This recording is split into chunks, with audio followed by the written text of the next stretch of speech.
Hello there, my name is Himanish Goel, and I welcome you all to the Everyday Consultants podcast show, where we talk about the uncertain trajectory it takes for stepping into the shoes of a consultant's mind, from adapting to constantly learn through research and develop their own theories, objectives, and opinions, for advising businesses from their area of expertise, to communicate the fine line between an SME and polymath as well.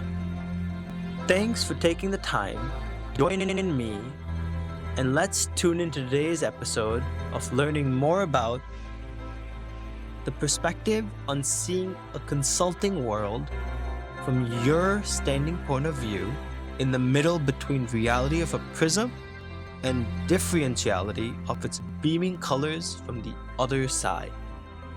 So for today's topic,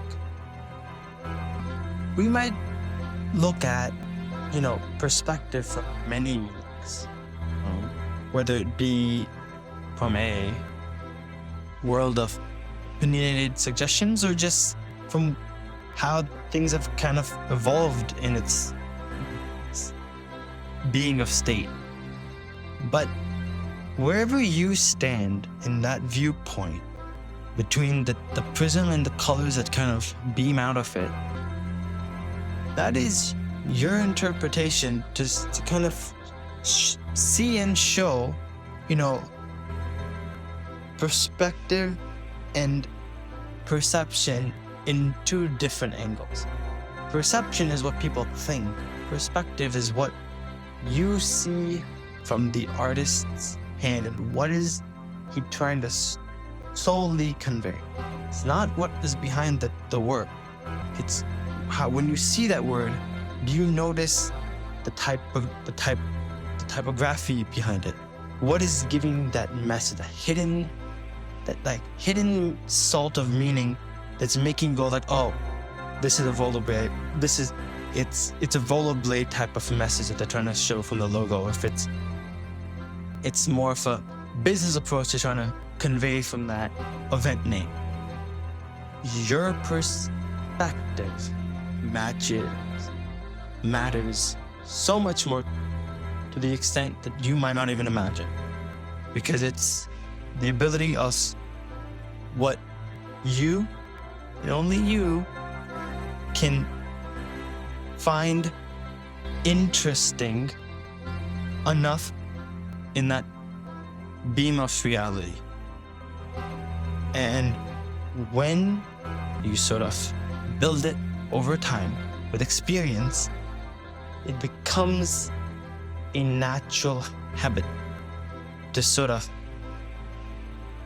put that vision on board, to put those ideas on paper, and to sort of put your preferences on that project to kind of show that he knows what he's talking about and he's giving that sort of growth meaning in every project for consulting. And what I mean by that is, when you get staffed on every project in consulting, the more questions you're asking and the more you're engaging fully on the project from start to finish dates, you're putting yourself on the edge of really getting folks to tune into who you are as that individual and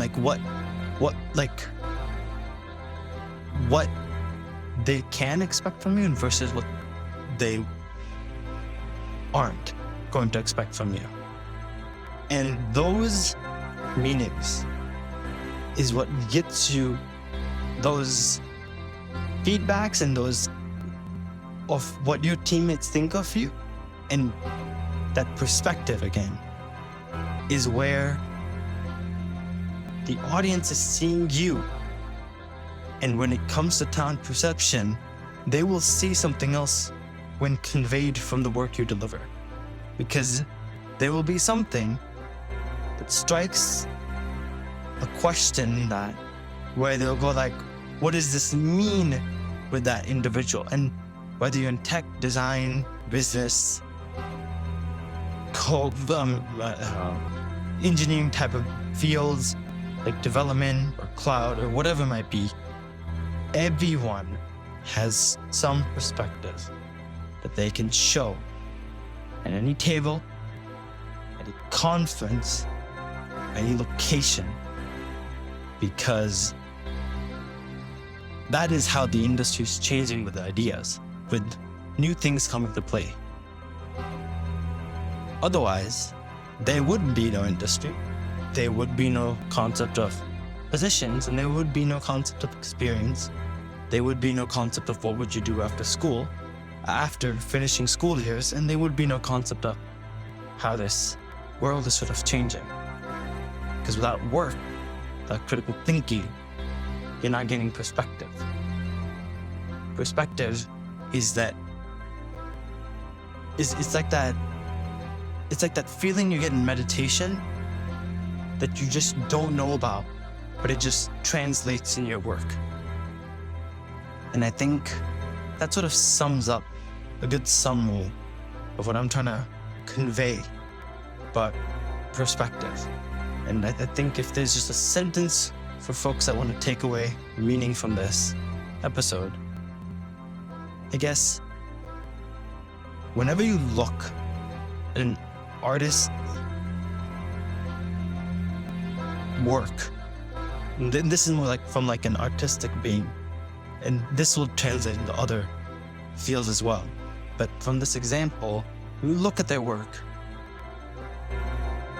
The one thing everyone's trying to see is what did they do differently than all the other 1,000 artists that makes theirs more unique or more popular than all the other ones. You'll see the ones that are more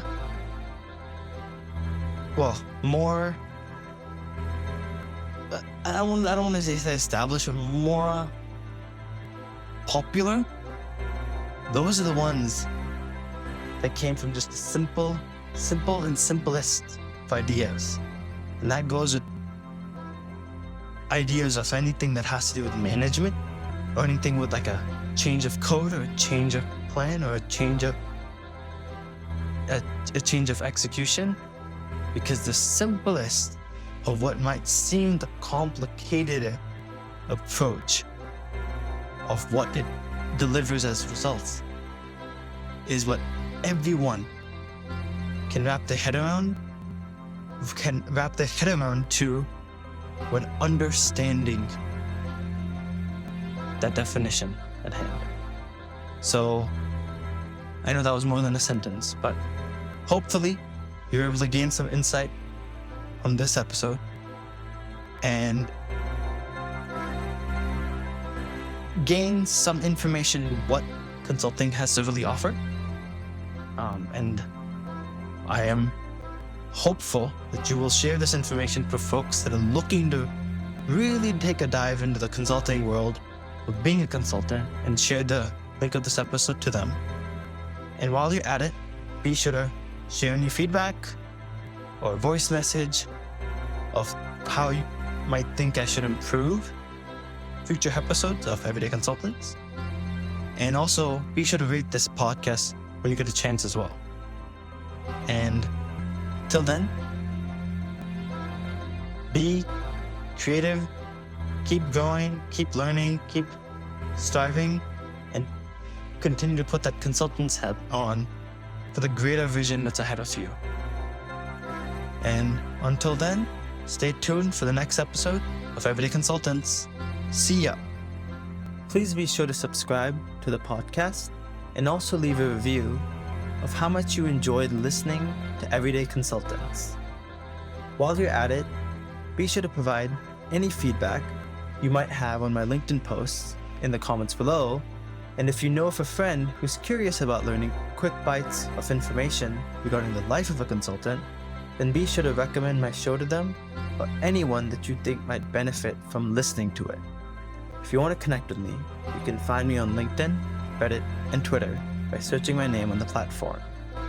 If you're interested in looking at some of my other professional content that is currently in the works, then in that case, you can take a look at my Linktree portfolio that can be found below in the description or show notes of this episode. Don't forget to tune in to listening to all episodes of Everyday Consultants and wherever you're able to find your local podcast. Until next time, stay broad, be curious, and be passionate about listening to a conversation where knowledgeable advice gets provided about the world of consulting, about a consultant in our next episode. Peace out.